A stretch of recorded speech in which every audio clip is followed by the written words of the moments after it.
Our solar system. Have you ever looked up into the sky and wondered what was there? Higher than the birds, past the clouds, and farther than the moon, a whole host of fascinating objects spin in outer space. Let's imagine for a moment that we can leave the Earth behind and explore the solar system that surrounds it.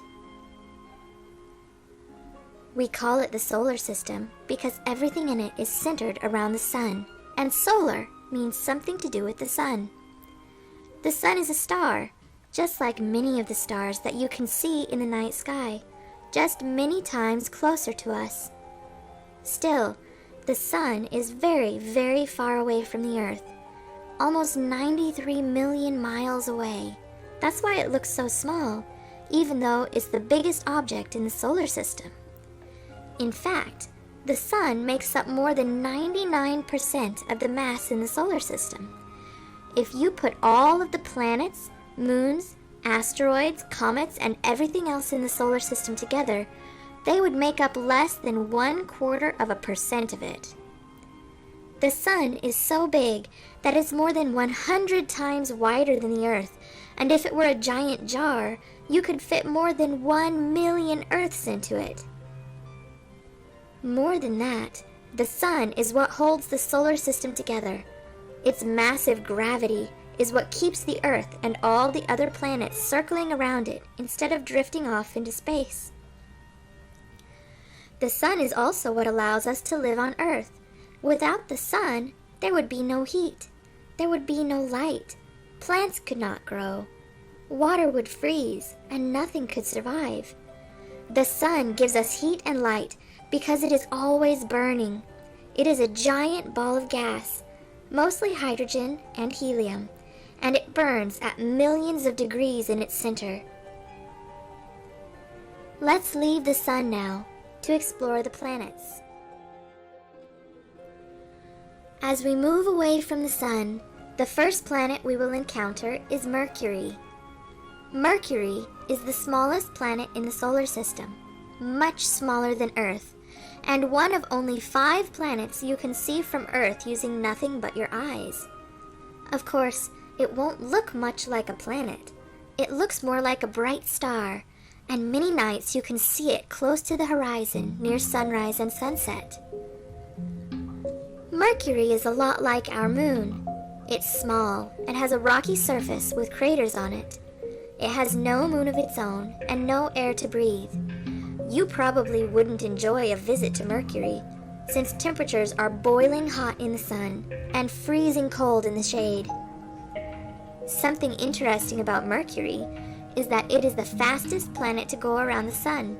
It only takes 88 days. Next is Venus, the second planet.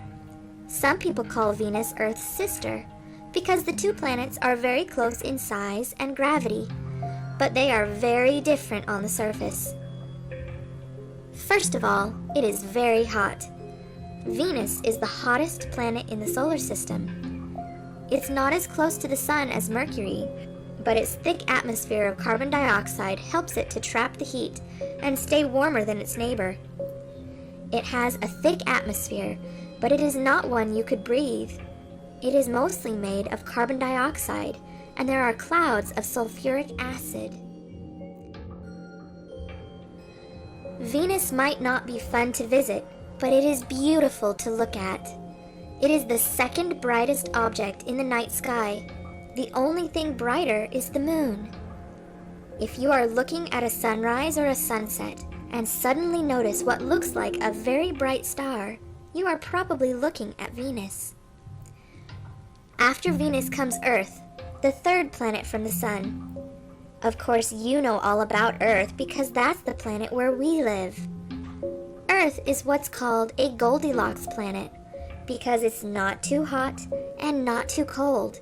It is just right. As far as we know, Earth is the only planet to have living things. Let's leave Earth again for a moment, though, and visit Mars, the fourth planet from the Sun. Mars is known as the red planet because iron oxide, a material like rust, in the soil gives it a reddish color. Mars is smaller than Venus and the Earth, but larger than Mercury. It is cold and rocky, with a thin atmosphere made of carbon dioxide and oxygen. There is water ice on Mars.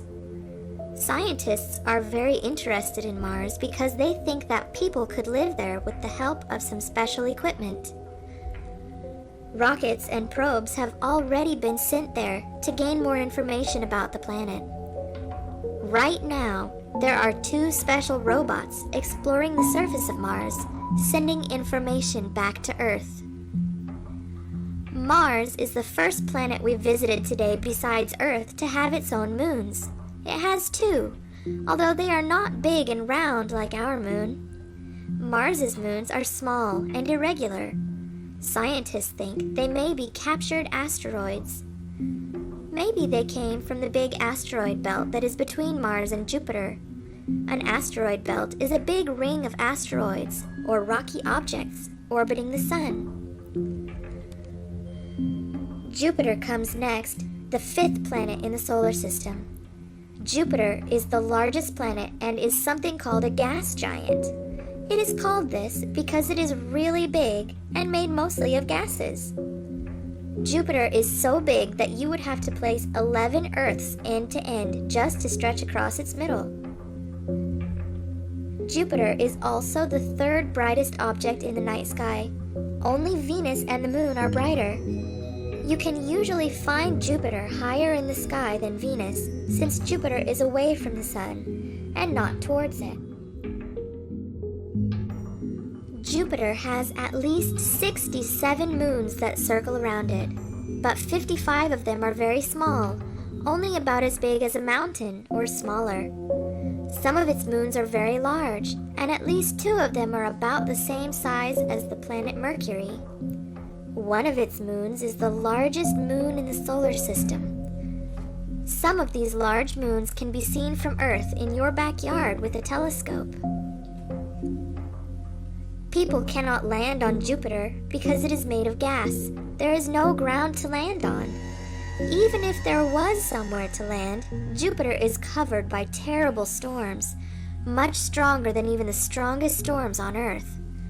One storm that we know about can be seen from Earth. We call it the Great Red Spot because that's what it looks like, and it has been going on for at least 200 years. After Jupiter comes Saturn, another gas giant. Saturn is famous for its beautiful rings. Although they look solid from a distance, the rings are actually made from many, many small ice particles, as well as rocks and dust. Saturn also has more than 60 moons orbiting around it, some as large as the planet Mercury, and many smaller. Something interesting about Saturn is that even though it is very large, it is not very dense. That means that if you could find a bathtub large enough to put Saturn in, it would float instead of sink. Saturn is the farthest planet that can be seen from Earth without the help of a telescope. After Saturn comes Uranus, the 7th planet from the Sun. Uranus is another gas giant, but it is much smaller than Saturn and Jupiter. Unlike any other planet in the solar system, it is tilted so much that it actually spins sideways. Uranus has rings around it, although they are much smaller than Saturn's, and 27 known moons. Uranus is covered in blue clouds made of methane, which give it its lovely color. Very similar to Uranus is Neptune, the 8th planet from the Sun. Neptune is another gas giant, and like Uranus, it has methane in its atmosphere, so it also looks blue. Neptune is a darker blue than Uranus, and scientists aren't sure why. Neptune has a few thin rings and 14 moons that we know about. Because Neptune is so far out in space, it takes it a very, very long time to go around the Sun. Remember Mercury, that only takes 88 days to go once around the sun? Poor Neptune takes over 164 years to finish an orbit around the sun. The last time that Neptune was in the same place it is now was before the American Civil War, before computers, phones, airplanes, or cars had been invented. Neptune has the longest orbit of any planet in the solar system. Now you may think that I've forgotten someone. Pluto. Pluto was discovered in 1930 and was listed as the 9th planet in the solar system. As it was studied longer, scientists realized how small it is. It is much smaller than any other planet in the solar system, and even smaller than many other moons. Plus, people started to discover other small, rocky planet-like objects in space near Pluto. Some of them were even bigger than Pluto. In 2006, after 76 years being listed as a planet, Pluto was declared a dwarf planet to show that it was something that was like a planet but much smaller. There are at least 6 dwarf planets in the solar system, and possibly many, many more. That leaves us with 8 official planets in our solar system: Mercury, Venus, Earth, Mars, Jupiter, Saturn, Uranus, and Neptune. I hope you enjoyed exploring the solar system with me today. Goodbye till next time.